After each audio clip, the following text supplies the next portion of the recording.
Right, so I thought I'd do a little video about the first vulnerability I ever found in a physical locking system, and it was in these Ace padlocks. Now Ace make different types of locks, safe locks and all sorts of locks, but these Ace padlocks you'll see everywhere if you're from the UK, especially outdoors. The council use them pretty much exclusively in their parks and forests and playing fields, all that sort of thing. You see them absolutely everywhere. So when I first started getting into locks many years ago, maybe 15, 16 years ago now, I think I found this on the floor, locked up, and I was like, oh, I wonder how to get into this. I didn't know how to pick locks at the time. I didn't have any lockpick sets, nothing like that. You can see, as it says, it's got 4 levers, and as it happens, you can pick this with a 2-in-1. It's not very difficult at all. Ultimately, you can use just 2 wires, like virtually any lock on the planet. If you know what you're doing, you can use just 2 wires in order to pick any lock, as long as your skill's enough. Anyway, I didn't have any machines at the time, no tools, and nothing really.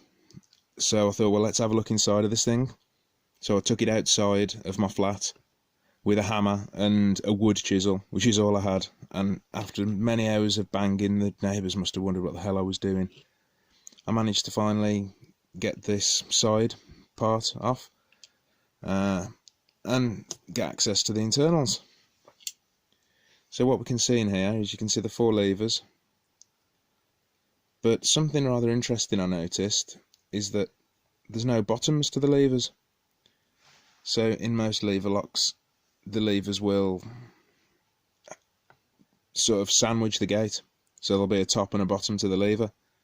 Whereas in these, there's no bottom.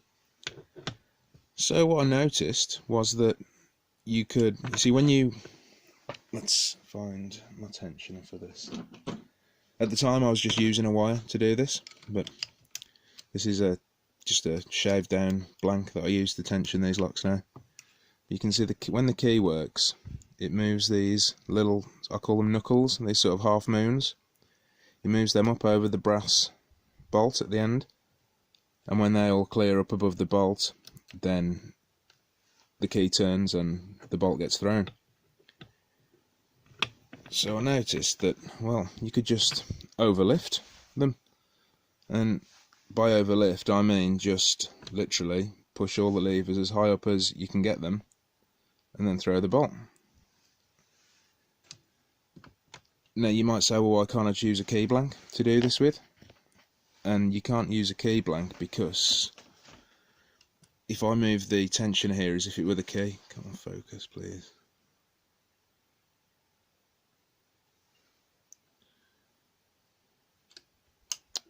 Come on, you piece of crap.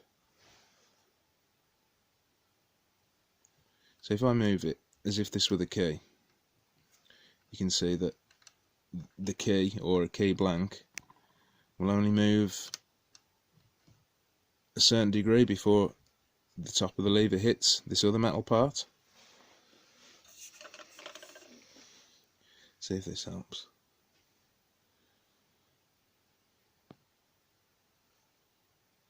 Yeah, there we go.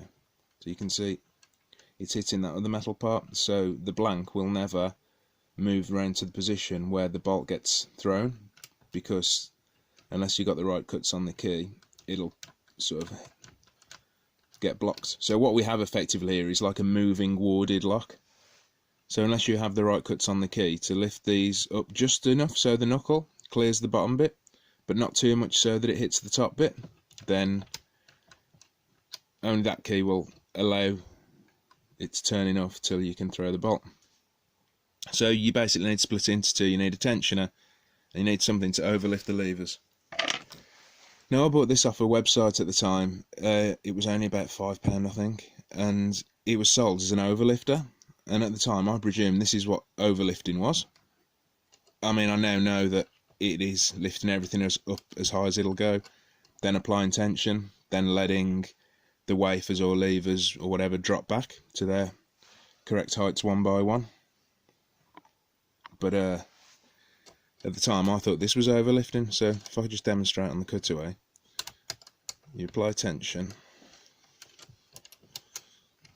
simply push everything up. There you go, locks open.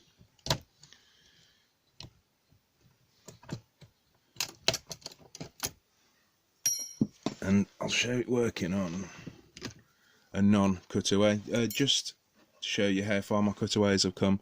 This took me hours to do with a hammer and chisel. I did this in about 5 minutes, about an hour ago, which is, it's nothing great, it's just the disc detainer cutaway, but yeah, quite a lot better, I think you'll find.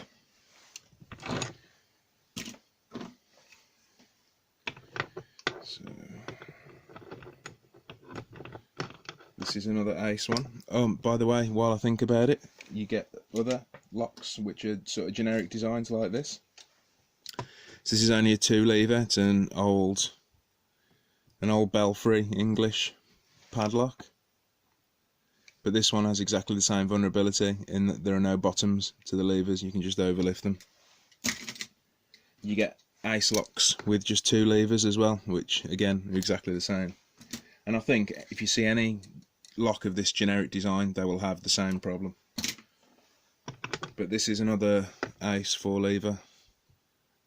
I'm pretty sure all these locks have been liberated at some point long ago in my past, which I wouldn't recommend anyone do, but I'm pretty sure that's where they've come from. Except for that original one that I found. Okay. So let's see if we can do it to this one. So, like I said, at first I was just using 2 wires, one to tension and the other to poke around, lifting the levers up.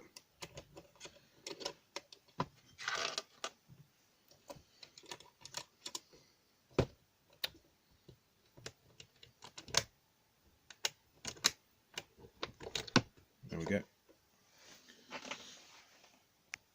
Just like that. Very quick. And because it is so simple what you're doing. And that's it, that's the first vulnerability I ever found